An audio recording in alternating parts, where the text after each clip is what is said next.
This is He Knows Everything, bringing you that heat and that far. We keeping a foot on the what? Yeeks. We keeping a foot on the what? Yeeks. And like the Tibetan Mastiff that I am, man. Like the Siberian Tiger that I am, I'm applying what? On immediate pressure. Because pressure does what? Heat versus pipes. Let's talk about it, man. I'm excited for Giannis Antetokounmpo. Contrary to what Rudy Poo and Plum brings. Classic dotes and troglodytes. Ultra fucking fanboys with the ultra fucking fanboy rhetoric think. I'm actually excited for Giannis Antetokounmpo. I'm actually emphatically thankful for the fact that Giannis Antetokounmpo was able to win an NBA title building a team through the draft. This wasn't a superstar affair. This wasn't a super team affair. So I got to give him credit for that.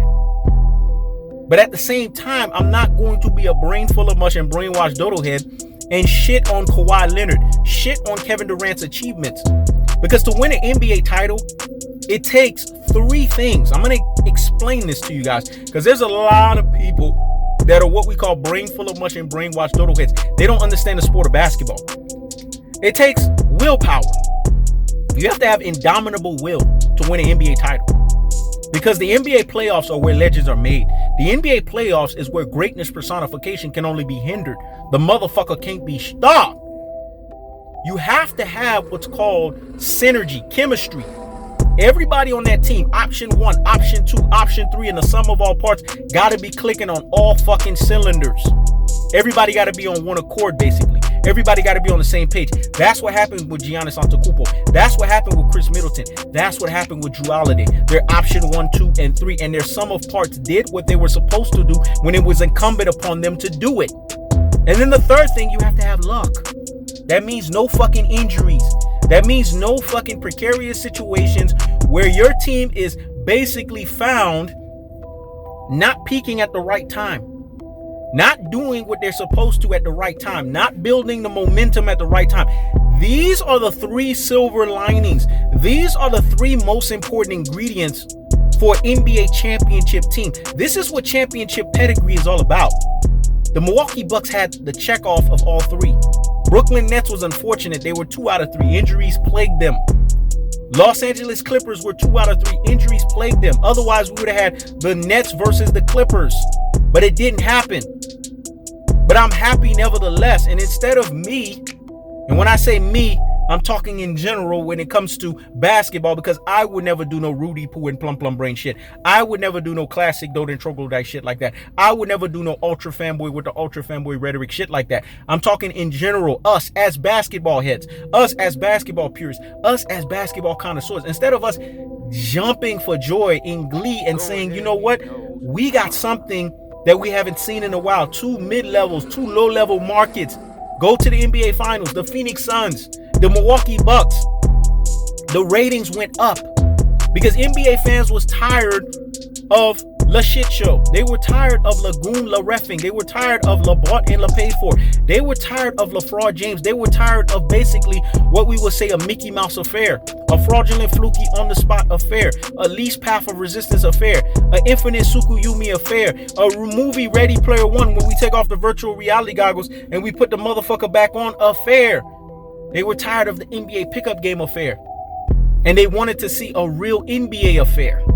A real NBA title with real NBA denotion and heavyweight lifting denotion at stakes. So I'm happy with Giannis Antetokounmpo, contrary to what people think. But at the same time, we're not going to spit and shit on Kevin Durant. He earned his fucking titles because he did heavyweight lifting. The NBA Finals and the NBA Finals MVP denoted that. We're not going to shit on Kawhi Leonard. The NBA Finals and the NBA Finals MVP denoted that. But at the same time, Giannis Antetokounmpo did his thing. He got an NBA Finals and the NBA Finals MVP. He dominated like nobody's business. He didn't do that bullshit and fuck shit chase down block. He did real hellified defense. Giannis Antetokounmpo gets the biggest salute of the day because he put a pressure on himself. I always applaud people that put pressure on themselves and they thrive under pressure because he knows everything thrives under hellified pressure. Me and pressure are best friends, and I like when people can be best friends with pressure. You will never dominate pressure. The question is, are you best friends with pressure? Or pressure does what? It versus pipes. Let me say it again. Are you best friends with pressure? Does pressure does what? It versus pipes. That's the silver lining question that you have to ask. That's the underlying question that you have to ask. So when Shaquille O'Neal cries, and Shaquille O'Neal is applauded, and Shaquille O'Neal is happy to see a Giannis Antetokounmpo win an NBA title, it's because Shaquille O'Neal sees a lot of Giannis Antetokounmpo in himself. Clearly, Shaquille's bigger, more dominant, more of a physical mass, but Giannis Antetokounmpo is as physical of a mass as you can get in today's basketball. And when he is focused, when he is locked in, you can't stop him. So I'm proud that the Greek freak, an African, just like myself, Antetokounmpo, say the fucking name right, Shaquille O'Neal, Antetokounmpo, Giannis Antetokounmpo. Some people say Giannis, but I say Giannis Antetokounmpo. The man did his fucking thing. He was a Greek freak. He was a locomotive. He was a freight train. He was a true specimen on the basketball court, if there is such a thing. Greek freak gets the biggest salute of the damn day because when it was time for him to show up and show out, he didn't nut the fuck up. And he took the lessons learned from the fraudulent fluky on-the-spot NBA title, the least path of resistance NBA title, the infinite Tsukuyomi, the virtual reality affair NBA title, and said, you know what? This is a real NBA title with real odds at stakes. I'm not going to cower. I'm not going to run away. And he did develop a Mamba mentality. And you know what? He is on a Michael Jordan lineage because he never lost in the NBA Finals. This is his first finals and he fucking won. See, to be on the Michael Jordan lineage, you can't lose in the NBA Finals. And so far, he's 1 for 1. So we got to look at him to see if he's going to continue to win in the NBA Finals. I'm not saying he's Michael fucking Jordan.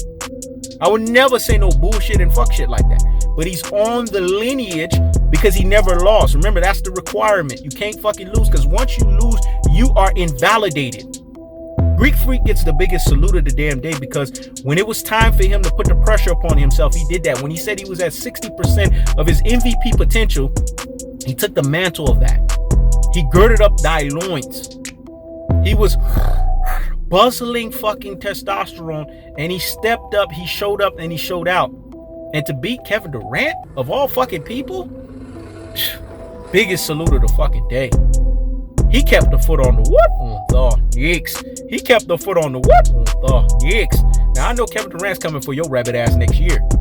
But for this year, for what you were able to do, there's nothing but giving the biggest salute of the day. See, this is what we do. We salute motherfuckers that do what they're supposed to, especially when it's incumbent upon them to do what they're supposed to. Greek freak is everything that he is. A Greek fucking freak, a freight train, a guy that can't be stopped. And he's a two-way player because these are the guys that win NBA titles. Two-way fucking players. A Luka Doncic would never see an NBA title. But a Greek freak, yes. So when they sit there and say, who would you start your team with? Greek freak or Luka Doncic? Stop the presses and pump the brakes on the nonsense. Go sit down somewhere and what? Giggity fucking hush. It's really fucking simple. I'm starting my team with Greek freak. He's a two-way fucking player. I can build around that. You think I'm going to try to build around Luka Doncic? Who the fuck is Luka Doncic? The man is a pedestrian on the defensive end. He's a pure fucking beta supreme. And anyone that tries to build their team around a guy like that, you're building it on sandy foundation. What did we say about sandy foundation? It leads you into quicksand. But we also have what's called rocky foundation. Giannis Antetokounmpo, because he got an NBA Finals and the NBA Finals MVP, he's on rocky foundation. You can never take that shit away from him. And he did it through the fucking draft. You see, when I told them don't get rid of Chris Middleton, that was the only thing. Because I wasn't rooting for no damn Milwaukee Bucks. But I did say one thing in prediction King strikes again. In a prediction King strikes again fashion. Do not get rid of Chris Middleton. Because that right there is a hellified Robin. And Batman always needs a willing Robin. And boy, did he get the willing Robin in Chris Middleton.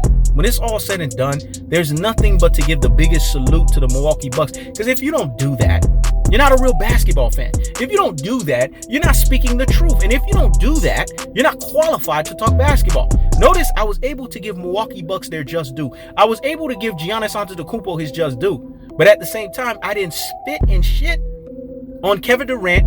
And I didn't spit and shit on Kawhi Leonard because I had secret loving LeBron tard, Fire Marshal Bill tendencies of pure fucking beta supreme mama's boy edition variations. I came at it as an alpha male. This is what alpha males do. We salute and we fucking congratulate. Giannis Antetokounmpo, you get the biggest salute of the damn day, man. You did your fucking thing. You made me fucking proud.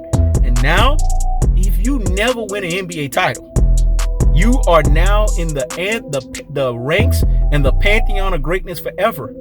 Because you won an NBA title and the NBA Finals MVP. And once you win these things, that motherfucker can't take it away from you, regardless what the circumstances is. That's the cold-hearted. That's the unadulterated. That's the cutthroat truth teller fashion. I keeps the foot on the whoop. Yeeks. I keeps the foot on the whoop. Yeeks. This is He Knows Everything. Check it out.